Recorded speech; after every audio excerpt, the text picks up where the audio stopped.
Broker Jenny Moorhead has been working with real estate clients for more than 30 years. But what does she wish they all knew coming into the transaction? What makes an ideal client? You'll hear how she handles challenging situations involving both buyers and sellers on the Royal Palmcast, beginning right now. You're listening to the Royal Palmcast, the show about all things real estate. From the production studios of the Royal Palm Coast Realtor Association in Fort Myers, Florida, here's your host, Jim Sanville. Welcome to the Royal Palmcast. I'm Jim Sanville. This is the show where we talk about real estate, every aspect of it. If you are a realtor, a home buyer, a home seller, we're going to talk about something that you care about. I guarantee that. We're coming to you from the Royal Palm Coast Realtor Association in beautiful, sunny Fort Myers, Florida. I'm here today with Jerry Johnson. Jerry, hello. Hey, Jim. How are you? I'm doing pretty well, Jerry. How about it? Is everything okay in your world? It is, especially, I feel so reassured when you guarantee. That's a guarantee. Yeah, because your word is your bond. It is my bond. Like if you're James wondering Bond. what my word was, that's what it is, my bond. So if someone said, hey, Jim, what's your word? Bond. That's right. Yeah.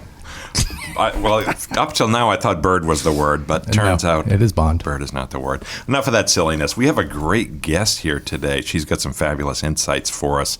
She has been in the real estate business for 30 plus years, believe it or not. And she is Jenny Moorhead, a real estate broker. Jenny, welcome.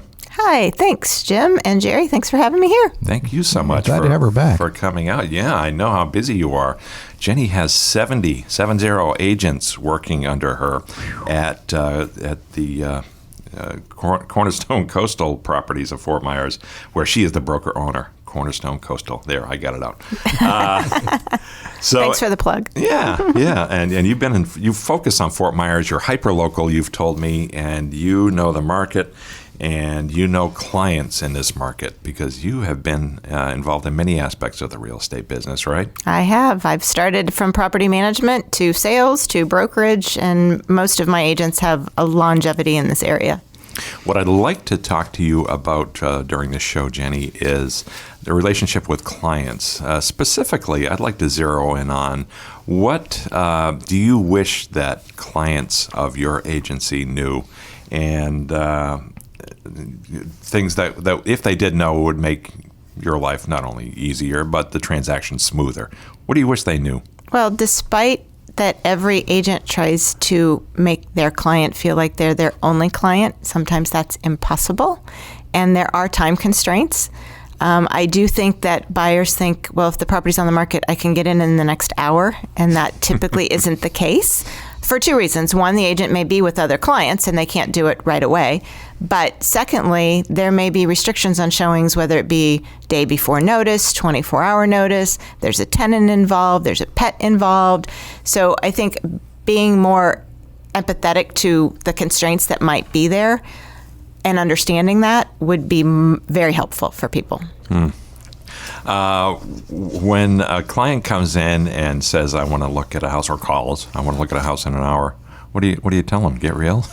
Well, I don't think so, but politely, you try to say, well, I have to make an appointment. We just can't go. So let me reach out to the listing agent, see what the showing instructions are, and then I'll let you know what those constraints are. So oftentimes it's by the time you reach the agent, or if you've set it up online, because some of them have online scheduling showers, some are go and show. So you can set the appointment and go right away. Then it depends on the agent's availability. Oftentimes in the higher price range homes, it's agent accompany. So the listing agent has to be there to let you in. It's not on Supra. So you have to also schedule with that. And doing that right now when everyone's super busy, getting 4 people scheduled together, it can be a juggling act. So when you're dealing with clients these days, or when your agents are as well, are they in tune with what's going on in the market? The inventory situation is very low. Most of the agents have done a really good job educating their clients. I don't know that clients truly understand. You know, I was talking to some friends of ours when we were at dinner this weekend, and basically I said, yeah, there's really only like 4,000 pieces of property on the market between all of Lee and Collier County. And that's Lehigh, Cape Coral, Fort Myers Beach, Fort Myers, Estero, Bonita, Naples, Marco Island. I mean, that's it. And they're like, well, that seems like a lot. Until I put in perspective that, well, there's normally 13 to 15,000 properties for sale. Oh, so I think educating the consumer when they're looking is helpful, because then they understand that there's a lack of inventory right now. It's clearly a seller's market. It is a seller's market, but then also educating the seller who's still being unrealistic. Well, it's a seller's market. Why isn't my house sold? Well, your fees in your neighborhood are high and you're still overpriced and you've done no work in here and it needs completely gutted. You can't get top dollar. I don't care what market it is. I mean, buyers might be paying a premium, but they're not stupid either. I always like to say somewhere between $1 and your asking price, the house will sell immediately. Right. What is the highest possible number that can be? But the market sets it. Right. Well, and that's what we try to educate sellers. If you're not getting showings, it's always price, because you're not even getting them in the door. If you're getting them in the door and you're not getting offers, it's condition of the property typically. So there's a couple of ways to approach it with your client and how you adjust pricing. And I always tell agents, talk to your seller. If you want to put it in the listing agreement, in 14 days, we're reevaluating price. Put it in there so the expectation is already set with them based on activity. Now, what does a dream client look like to you? I saw this house online. Let's go look at it. I want to buy it. I already have friends in the neighborhood. And that's happened. Market sold. Yep. Yep. And it's happening right now because a lot of people who already live here have friends that are moving here. So you're not having to sell the lifestyle or the community or take them to 5 different neighborhoods to check out, okay, what amenities do I like the most? What are the fees? What are this? They already know it because they already have friends in there. So they're sold on the neighborhood. They're moving because their friends are there. So it's a matter of, okay, let's see if this is the right house for us. Now, it strikes me, and you tell me if I'm way off base, that you really don't even, the market itself sells houses. I mean, as you mentioned, I mean, this is Southwest Florida. Who doesn't want to be here? People come here for vacation. Who wouldn't want to live here, right? Right. So you don't really have to spend any time saying we have fishing, golfing, boating. What's interesting is a lot of people don't know what there is to do around here. So I used to do a ton of corporate relocation for Chico's, their headquarters, and that people would be relocating here. And so we'd take them around and give them a couple-hour tour on things to do. And they're like, really? That all that's available here? Not the typical just boating, jet skiing, water sports, sunny parks, things like that. It's all the other history of things there are to do. And, the art walk downtown. A lot of people don't even know about the art walk downtown or the music walk. They don't know about those things. So educating them on, there's some other things to do that just don't involve the beach and golf. I think that's where your experience in the market really pays off, and that of your agents, because you said they've been here on average 10 years, right? 10 plus years, correct. Yeah. So, I mean, if you can ask an agent or you a question such as, which beach has the best sunset? What's the secret beach that everyone doesn't know about? Stuff like that, right? Right. Well, and you go down to Sanville or you go down to Vanderbilt. I mean, Fort Myers Beach is beautiful, but it is very busy and crowded. So, but a lot of people like that. So they want to, it's closer to Fort Myers. They don't want to drive to Naples. So yeah, you want to educate them on what are you looking for in a beach? And there's 10 different locations you can go to. No one ever asks about where's the best sunrise, do they? No, that's on the other coast, and the sand isn't as good over there anyway. Yeah. On my house, from my house, I can see the sunrise, but not the sunset. I live on the water. Okay, there you go. But positioned such that I can't quite make out the sunset. But I imagine it just like the sunrise. Yep. In fact, Jerry, did you ever take a picture of a sunrise and say, "Yeah, beautiful sunset tonight"? No one knows. No one knows the difference. Right. Okay, so you've got 70 agents working for you, lots of clients in there, doing huge volumes this year, right? Yeah, it's been pretty much a record last year for sure. Wow, is it more than you can handle? Apparently not. Some days it feels that way. My days are definitely longer, and I'm talking to agents up till sometimes 10 o'clock at night, just trying to help them navigate the process. If you're an agent in this market, I guess anywhere in the U.S. right now, but here in Southwest Florida, if you're not selling houses, if you're not successful, what's going on? Go get a new job. Yeah, something's not clicking there. Right, huh? Right. Yeah, but any of the good agents are doing well, and even some newer agents are, just because that's the nature of the market right now. I think a lot of people move down here to Southwest Florida, toward retirement age, maybe not quite retired, and they have it in their head that they're going to be a real estate agent and make a lot of money. And how does that work out? Well, the average real estate agent in their first year makes less than $30,000. So, it's one of those things. And maybe if you're semi-retired, a couple deals a year are fine for you because you've already got your retirement income and you're just looking for something else to do. And, I just want to make sure everyone's educated enough and understands the nuances of the business, because part of it can be putting your client in a predicament if you're not aware of all the other nuances of the contract. Mm-hmm. Now, let's talk about commissions, if you don't mind. When Carefully. No antitrust violations here. I'm not a realtor, as I mentioned in a previous show, nor is anyone here at the Royal Palm Coast Realtor Association by design. So my questions are genuine. Can you describe the commission structure for me? Commission structure for agents or commission structures on listings. So there's two different. All of the above, yeah. So traditionally, commissions are split between the listing agent and the buyer's agent. There's no set commission rate. Everyone has the ability to do whatever they want to do. Otherwise, it's not legal to set a commission. It is not legal to set. It's a violation of the Sherman antitrust laws. Yeah. Correct. Collusion. Correct. So, but traditionally they are split between the listing agent and the buyer's agent, and that's traditional around here. That split might be different. Maybe the listing agent's getting paid more and the buyer's agent's getting paid less. There's no way to know that. But the commission that's being paid to the buyer's agent is listed at MLS. So the agents know what they're getting paid in advance when they're showing a property. So, but a buyer, when they come in, they don't. Buyer does not pay. Yep. They negotiate the commission. Right? Buyers don't pay commission. Sellers pay commission. Oh, of course. So the commission is paid by the listing agent. But the sellers care about it. The sellers care. Correct. And they look for, what services and everything like that. Agencies and offices have different structures. So all companies have a different commission structure on how they pay their agents. Some are 100% offices with a fee. Some have different splits based on services and technology that they provide and tools that they provide. So it's like a smorgasbord of options for agents, which is why when I have newer agents, I tell them, you should interview a handful of companies. Everyone has a different way in which they do business, and you need to make the right fit for you. You're going to be more successful if you're in an environment that you can feel cultivated in. I don't know if you can answer this, but can you, just because I truly don't know, what is the low end of the commission range one would expect? And I can't tell you that. Don't know any. Can't say that stuff. Yeah. Can't talk about that. Yeah. All right. That's fair. What else do you wish that clients knew about the real estate business when they come to you to list their home or buy a home?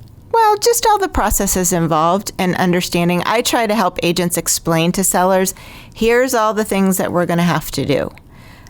Understanding them and complying with them, because sellers really just want you to get the pictures done, get it in, and let's sell the house. Well, there's staging involved. There's removing all your personal items so that you want to depersonalize the house a little bit. You want the buyer to walk in and feel like they can see themselves in there, not that they're kicking grandma out of her guest room. So it's more about creating that and helping them understand the process. Same with buyers. It's a busy market. If you're ready to buy, that's great. If you're not, the house you're looking at today probably won't be there. If you're not paying cash, which many folks are these days, how important is it to pre-qualify for money? Any strong, experienced agent will not even show property without a pre-approval letter. And you shouldn't, because all agents are requiring them with contracts right now. It's too busy not to. Yeah. So last thing you want to do is have your seller enter into an agreement with someone who hasn't even been pre-approved. Mm-hmm. Yeah, things can blow up real quickly. Very quickly. Yeah. So. Yeah. And what happens when someone comes in and because I understand this is the current trend, is someone offers more than the asking price? How does that?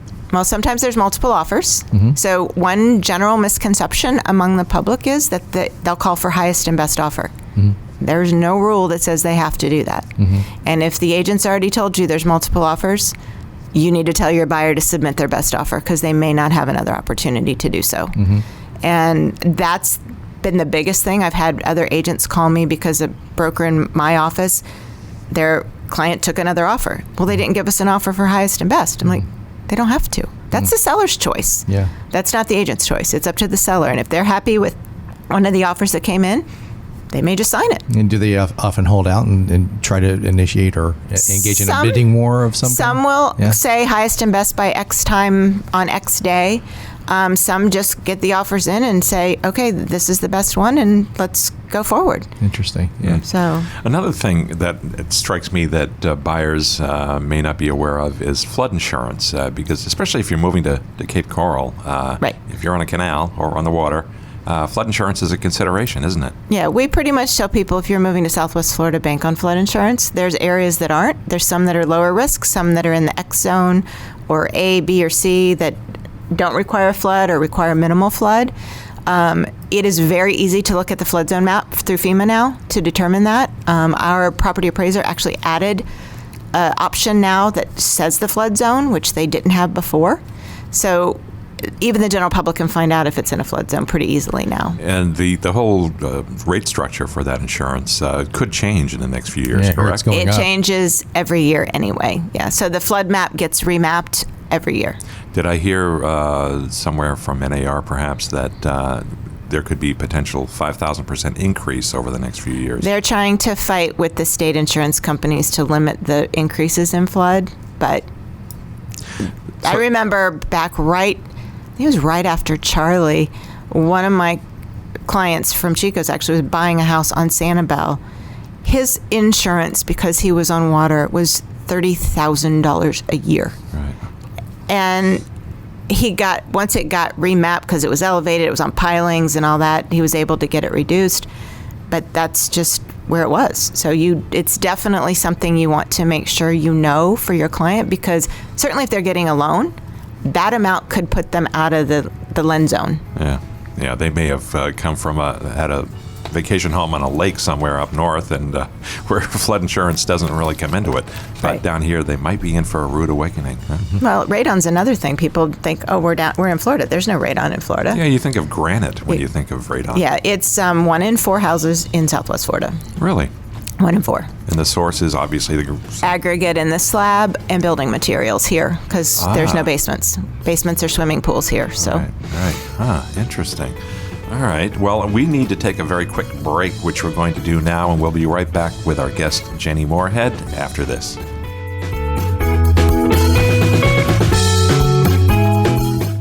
Hi, I'm Jason Jacobs, and you're listening to the Royal Palmcast. Hi, I'm Michelle Prox-Foos with Goodwill Industries of Southwest Florida, and you're listening to the Royal Palmcast. Hi, this is Bob Wade, and you're listening to the Royal Palmcast. Education, you need it, we've got it. I'm Angela Foster, Director of Education at Royal Palm Coast Realtor Association. If you're a realtor in Southwest Florida, the Royal Palm Coast Realtor Association has the classes, courses, workshops, and webinars you need to stay at the top of your game and keep your license current. Looking to build your continuing education hours? We offer core law and code of ethics classes to fulfill your CE requirement, along with many other courses to fulfill your requirements for specialty credits.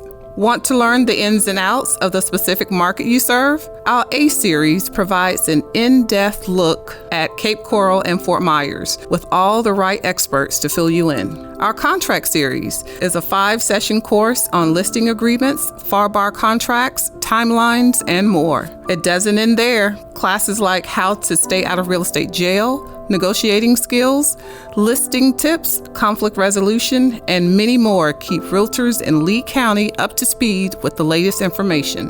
Many of our classes are free to members and some are open to non-members. If you're a real estate professional who's interested in working in the Southwest Florida market, we've got you covered. For more information, visit our website at rpcra.org or email education@rpcra.org.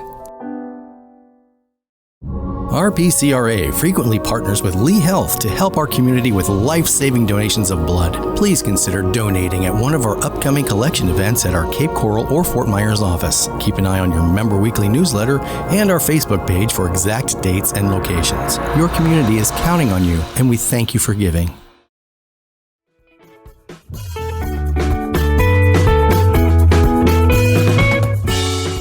Welcome back to the Royal Palmcast. I'm Jim Sanville with Jerry Johnson and Jenny Moorhead, our guest today. Jenny is a broker owner at Cornerstone Coastal Properties of Fort Myers, Florida. And Fort Myers is exactly where we are.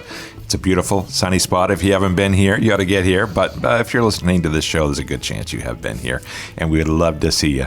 So in any event, Jenny, you are being very patient and kind with me because you know so much about the business, and I know relatively little. And so I want you to give me your thoughts, if you would, on a few of the issues that are out there right now.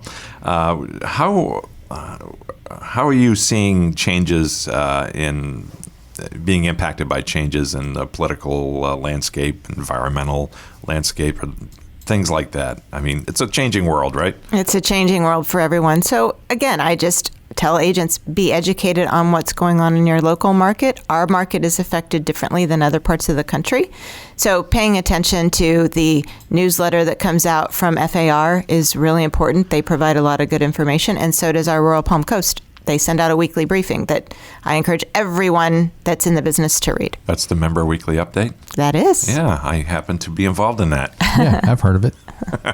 Yes, we know. Lots of good information about changes, even things coming up at the board, events, things like that. Yeah, we try to make sure our members and brokers are very well informed. Yeah, especially with our most recent episode or issue where we're actually soliciting brokers for more input. We are. And Jenny's done a good job in this and other shows Absolutely. of explaining the benefits that she as a broker has gotten from engaging at such a high level here at the Realtor Association. And over the years, she's been a board member and a volunteer in many aspects, and it's really paid dividends for you, right, Jenny? It has. It's built relationships with other brokers across the community. So.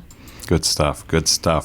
All right. We're going to need to wrap up pretty soon, but I just want to touch on a couple of things that are still left on my question list here.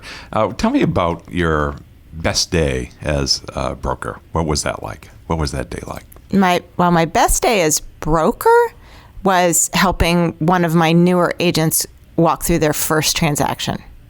So she was all nervous, and it reminded me of my first transaction. Like literally my first deal I sold, I sat in my office crying. Like I literally sat there and said, I'm going to screw something up and I'm going to destroy someone or lose their money. I'd been in the business for forever, but you have this self-doubt when you're writing your first real contract. And the agent next to me, Amanda Carey, who is still with the association and actually now works for me, helped me walk through it. So I tried to do the same thing for the agents in my office. You know, I want to help them feel more comfortable in the transaction and know that it's okay. You're going to make mistakes. Everybody does. It's how you work through them and what you do. So getting the new agent their first transaction and getting it closed was great. Oh, that's going to be gratifying to see that agent begin to blossom and have some and confidence. Grow, and then get a repeat customer out of it. Those people sent them someone else, and that's the goal. They're on their way to a great career. That's awesome. Now, what was your best day overall in your real estate career? Probably one of the clients that I bought, it was their first home buying experience. So most of my clients I know really well, and this particular person happened to be my daughter's boss at the time. So here's my daughter referring someone to me, and I'm like, oh boy, I can't, hope she doesn't look bad. And it was the first house they'd ever bought, and they cried at the closing. Oh. So, you do these $1 million deals, and it's transactional to a lot of those people. It's their second home, it's their vacation home, and as important as they are, that first-time home buyer will leave a much bigger impact on you. That is a big deal. Yeah, I agree. Now, how about your worst day as a broker? What was that like? I hate conflict. So it's resolving conflict. And I took an entire course in college on conflict resolution and read a book called Getting to Yes. So I encourage a lot of agents to read it because it talks about basically mediating, trying to find a common goal to get everyone happy. And as I tell everyone, a good deal is usually when the buyer feels like they had to give something and the seller feels like they had to give something. Not everyone's going to be happy. That's probably the best deal. So it's having to resolve some of those conflicts and having sellers screaming or yelling because the contract canceled. Well, it's not the agent's fault, but they want to vent and they're upset and they've made plans and this happened. So Those types of things are very upsetting to me because you don't want any of your clients to have experienced that, but it's inevitable that it's going to happen. Mm-hmm. So, wow. What are the things that go wrong most frequently? Inspections and financing. Inspections. No, inspections tend to be very thorough, right? Since the inspector wants to cover his or herself. Well, yes, and I'm delicate on that home inspection because I live with a home inspector. Oh, so okay. I don't think what agents understand is that home inspector doesn't have any skin in the game. They are there to call balls and strikes. It's either working or it's not working. They're not there to kill your deal. It's educating the buyer. So when choosing a home inspection company, a lot of it is having a home inspector that doesn't inflame the situation. Explains, this is not a new house. There's going to be normal wear and tear. This is normal. It's broken, but it's normal. The AC's 18 years old. It probably isn't going to last long. So those types of things I try and explain to agents when you're dealing with your buyer, taking that calming approach, not misleading them, but just saying, okay, some of the famous last words of Realtor, you are not buying a new house. There's going to be things that are wrong. Expect that. Set the expectation when you're going into the home inspection, and your outcome will be much better. Yeah. I remember many years ago when I bought a used car, I said to the salesman, well, there's a ding in the door here. He stopped and put a hand on each shoulder and said to me, it's a used car. Right. Oh, okay. Yeah, I guess I'll roll with it. Right. And that's part of it. And it's, again, educating the consumer because they don't know. Yeah. And they don't necessarily know the contract. So they don't know what they can ask for and not ask for. The Naples contract's different than the Fort Myers contract. They have different ways of handling inspections and issues that arise at inspection. So for the agent, know your contract. Know your contract and know your deadlines. And for the consumer, read your contract. Understand the deadlines. So, do you recommend to your buyers that they bring a lawyer to the transaction? It depends what part of the country they're from, what they're comfortable with. Some clients only want an attorney because that's how they do it where they're at. It's very customary here to use a title company, but we give sellers an option. So in Lee County, sellers traditionally pay for title insurance. Collier County buyers traditionally pay for title insurance. So we have a list that we give to whatever side of the transaction we're on. Here's a couple of people, you choose, we're not choosing, I don't want the liability. Gotcha. Risk reduction, push the risk off to someone else. Gotcha. So we're here in Southwest Florida, where tend to be a fair amount of retirees and people of an older generation. Who is buying houses here, though? Is it the retiree, the traditional northern retiree? Probably 50% of them are. Many of them are cash right now. Although our demographic in Southwest Florida has changed. We used to be a kind of an old people petting zoo. Our average age has actually reduced to about 35 to 40. I mean, the average age here is much lower. There are more younger people here because of the college and things like that, I'm sure. But there's a gap in age. So you've got the younger up to 40, then you got the 70. So, but there's a lot of second home and retirees here as well. Gotcha. All right. What other things, Jenny, do you wish that clients knew about the real estate transaction? I think more of it's about knowing and trusting your agent and taking guidance from them. Kind of know a little bit about the area when you're coming, or explain to the agent you don't know anything about the area. And please be honest with your agent. I'm looking in Sarasota, I'm looking in Tampa. Let the agent understand that here's the difference and we're looking all over. And know what you want. Even though you think you know what you want, you probably don't.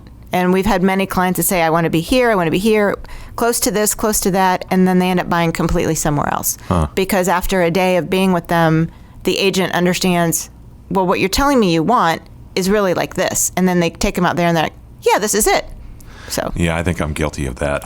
When I bought my last house, I really didn't know what I wanted. I Right. just wanted to know what are the options, and I'll think about it. And we looked at way too many houses, way too many. I feel so badly for the realtor who happened to be my cousin. Right. It's the only reason I was able to abuse him so badly. Exactly. But he took it in stride, and he showed me 100 houses. No kidding, because we wanted to get a feel of the market before we even sold our house, and it took us a lot longer to sell than to buy. You know? Right. Well, I think part of the key in educating clients now is, I tell agents, if they're not sure what they want, find a vacant house in a neighborhood and show them that with the neighborhood so they can narrow down the neighborhood. Because if the neighborhood isn't for them, why are you going in 4 houses in that neighborhood anyway? Even if they like the house. I've heard somebody say that it's a good idea to visit the neighborhood daytime, nighttime, weekends if you can. It's hard to get in here because of gates. Yeah, the gates are difficult to get in. Well, if it's not a gated community. Not much of that here, unless you're in Cape Coral. Yeah, So most of Fort Myers and Collier County are all gated. Yeah. So Jim and I are both from Cape Coral. So. Right. Yeah. We belong behind bars, but Yeah. we're not Right, behind gates. I'll tell you exactly. that right now. Yeah. All right. Hey, Jenny, I want to thank you for taking the time to come here today. We appreciate it. Well, thank you for having me and giving me the opportunity to spread a little bit of my knowledge to everyone. Awesome. We really appreciate it. Now, how can folks get in touch with you if they want? They can reach me by cell phone at 239-671-2227, or they can always email me at jenny@cornerstonecoastal.com. Our office hours we're around all the time. We have a great staff, and we have a great group of agents in our office. So I encourage you to check out our website, cornerstonecoastal.com, and you can read the bios on them. And Wonderful. And what message do you have for brokers out there here in Southwest Florida who are thinking about getting engaged in the association? get involved, be proactive, help with change. There's things that need to be done with our association, and the only way that gets done is by active members. Wonderful. Wise words, wise words. Jerry, thank you so much. No, you're very welcome, Jim, and thank you. You did an awesome job. Once again. Pleasure working with you, Jerry. Pleasure working with you. Ditto. I also want to thank Beata Jones. She is our CEO, and she is very supportive of what we are doing here in the studio, including this podcast. And I want to thank you for listening. You can get in touch with us at the Royal Palmcast by sending an email to shows@rpcra.org. That's shows@rpcra.org. We'd love to hear from you. My name is Jim Sanville. I've been your host, and we thank you for listening. We'll look forward to speaking again next time. Thanks for listening to the Royal Palmcast. Be sure to listen again each week. Share and subscribe on your favorite podcast app or YouTube. And be sure to check out our sister podcast, Realtor Riff Rap, and our video news show, Realtor's Corner, which can be found on the Royal Palm Coast Realtor Association Facebook page and YouTube channel. For information about sponsorship opportunities for this and other RPCRA productions, email us at shows@rpcra.org. This has been a production of the Royal Palm Coast Realtor Association.